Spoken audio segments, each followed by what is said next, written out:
Welcome to speed-earning.in। आज हमने पिछले 2 से 3 सालों की सबसे बड़ी गिरावट देखी। निफ्टी में इतनी बड़ी गिरावट नए ट्रेडर्स जितने भी शामिल हुए उन्होंने शायद पहली बार ही देखी होगी। और ऐसा हमेशा कहा जाता है बाज़ार में कि एक तगड़ी मंदी नहीं देख ले तब तक तो बच्चे का उपनयन संस्कार भी नहीं हुआ।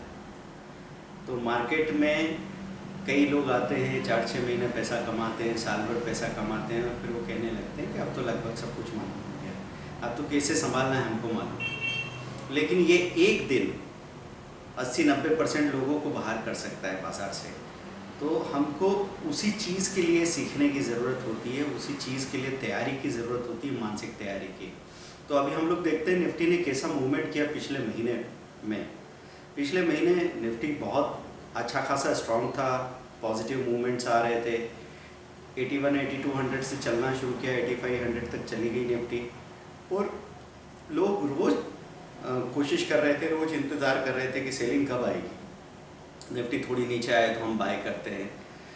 निफ्टी नीचे आने को तैयार ही नहीं थी। ये मैं बात कर रहा हूँ बिफोर लास्ट वीक, मतलब आज से 10-12 दिन पहले की बात कर रहा हूँ।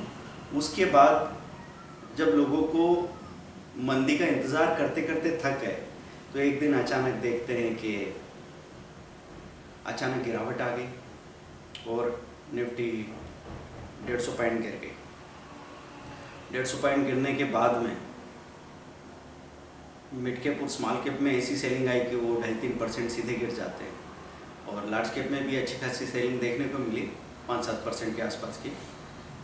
अब ऐसी सेलिंग होने के बाद में अगले दिन बाज़ार माइनस खुल के रिकवर हो गया। तो ये तसल्ली आती है कि चलो जैसा पहले होता आया था, बाज़ार गिर के फिर रिकवर हो रहा है, रिकवर होकर ऊपर जा रहा है, ऊपर जाके फिर भाग के हाई तोड़ देता है। तो ऐसी संभावनाएं बनती हैं। अब ये संभावना कंफर्म कैसे होती है? उसके अगले दिन बाज़ार प्लस में खुला और निफ्टी एक ही दिन में 160 पॉइंट प्लस हो गई। जब निफ्टी एक ही दिन में 160 पॉइंट प्लस हो गई और लगभग 8500 के करीब पहुंच गई, तो ये डर भी ख़त्म हो गया कि अब बाज़ार में कुछ गड़बड़ हो सकती है। और 160 पॉइंट प्लस खुलने के बाद अगले दिन गैप डाउन खुली 80 पॉइंट माइनस। फिर आदमी कंफ्यूज, फिर उसको पछतावा हो रहा है कि कल शाम को माल बेच देना था। और जो कॉल पुट वगैरह ले रखे होंगे उनको पता लगा था कि यार कॉल अच्छा बिक रहा था, बेचा नहीं, सोचा कल सुबह बेच देंगे, मौका ही नहीं मिला, 80 पॉइंट माइनस हो गया। फिर वो परेशान हैं और 80 पॉइंट माइनस से पूरा बाज़ार रिकवर कर रहा है। रिकवर कर लिया अच्छे से, बाज़ार लगभग प्लस होने को आया तो तसल्ली आ गई कि भाई कोई मंदी नहीं है, सब कुछ ठीक ठाक है। उसके अगले दिन 25-30 पॉइंट प्लस रहा बाज़ार, सब कुछ ठीक ठाक है। अब ऐसे 5-6 दिनों का सिलसिला मैं आपको बताता जा रहा हूँ। उसके अगले दिन क्या होगा कि बाज़ार हल्का सा 20-25 पॉइंट माइनस खुला और वहाँ से प्लस में आया, फिर हल्का सा माइनस गया, फिर प्लस में आया, माइनस गया। और दोपहर को अचानक लगभग 1 से 2 बजे के बीच में सीधा 100 पॉइंट माइनस हो गया। 120 पॉइंट निफ्टी माइनस चली गई और वहाँ से एक हल्की सी रिकवरी आई 25-30 पॉइंट की। पहले ऊपर आया 120 पॉइंट से थोड़ा ऊपर आया 50 पॉइंट तक और फिर 90 पॉइंट पे जाके बंद हो गया। लोगों को लगा कि अच्छा ग्लोबली कुछ नेगेटिव न्यूज़ है इसलिए ऐसा हो गया है, अब सब ठीक हो जाएगा। और वीकेंड आया, सैटरडे संडे को गैप थी। लोग मंडे को सोच के बैठे थे कि ये वीक तो अच्छा ही रहेगा। और मंडे को हम क्या देखते हैं, बाज़ार 250 पॉइंट माइनस खुला। तो 250 पॉइंट माइनस खुलने के बाद तो एकदम घबराहट हो गई कि ये क्या है, ऐसा कभी देखा नहीं। वहाँ पे फिर भी जाके अगर कोई पोर्टफोलियो देखता है अपना तो उसको लगता है कि ठीक है, अच्छी बड़ी गिरावट है उसके पोर्टफोलियो में, लेकिन चलो यहाँ से रिकवरी आ जाएगी। और कुछ लोग तो वहाँ पे ख़रीद लेते हैं। वो बेचने को तो मन ही नहीं करता क्योंकि 250 पॉइंट नीचे बेचना क्या, खरीदने के बारे में फिर भी थोड़ा सोच सकते हैं या फिर कुछ भी नहीं करो। 250 पॉइंट से निफ्टी रिकवर नहीं कर रही है। अगर वो फिर से वहाँ अपना लो तोड़ती है, डेफिनेटली वो एक नया लो बनाएगी। तो 250 से 350, 380 तक आके थोड़ी टिकी और आखिरी में 510 पॉइंट तक माइनस हो गई निफ्टी। तो जिस पोर्टफोलियो में सुबह 70,000 माइनस दिख रहा था, समझो 15-20 लाख का पोर्टफोलियो है, सुबह दिख रहा था 1.5 से 2% माइनस, शाम तक वो 9% माइनस हो गया।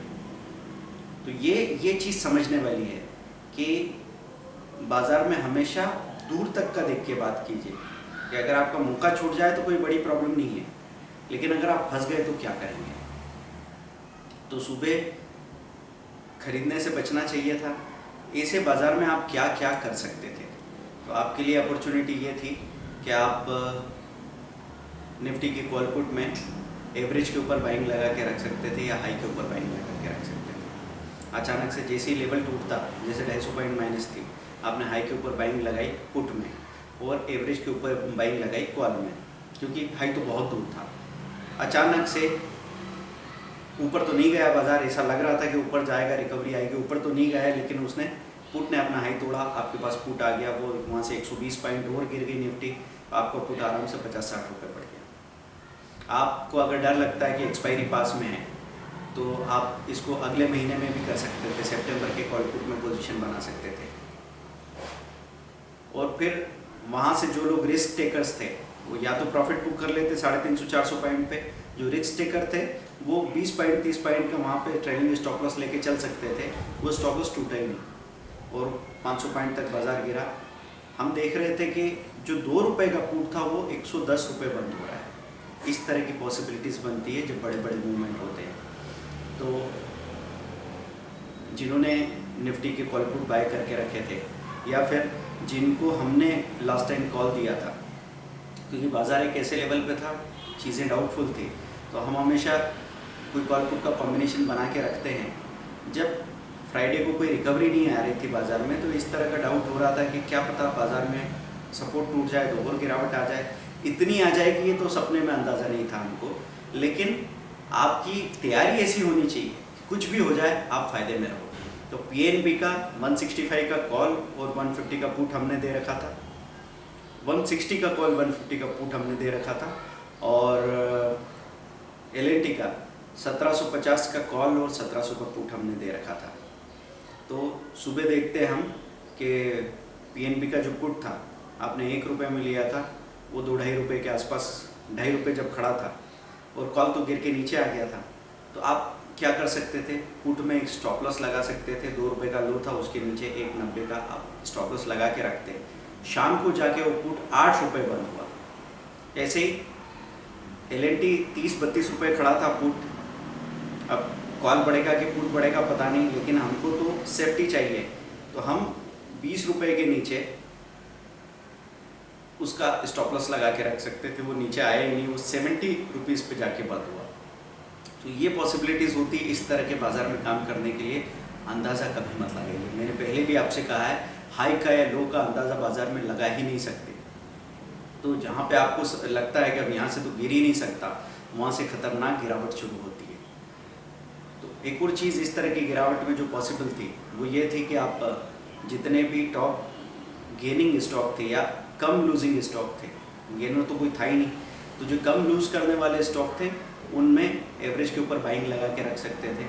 अगर रिवर्सल आता तो उनकी बाइंग एक्टिवेट हो जाती और आपको अच्छा खासा प्रॉफिट मिलता, और लो के नीचे सेलिंग लगा के रख सकते थे टॉप लूजर में। वैसे आपको डर लग रहा था कि भाई लो तोड़ा तो और कितना गिरेगा, तो छोटी क्वांटिटी में स्ट्रिक्ट स्टॉप लॉस के साथ कर सकते थे। जिन्होंने भी किया उनको अच्छा खासा प्रॉफिट मिला है, क्योंकि ये टेक्निक कहीं किसी भी तरह के मार्केट में फेल नहीं होती है। तो इस तरह की गिरावट में अपने माइंडसेट को बिल्कुल बैलेंस करके रखिए, और यहाँ से लंबे समय के लिए हम लोग क्या क्या कदम उठा सकते हैं वो चीज़ देखिए। जो मौका आप चूक गए हैं उसको, उसके पीछे भागने के बारे में या उसके लिए पछताने के अलावा ये चीज़ सोचिए कि अब कौन सा मौका आपके पास है जो सामने आ सकता है, और अपनी पोजीशन बना के आप वेट कर सकते हैं। Thank you very much, bye.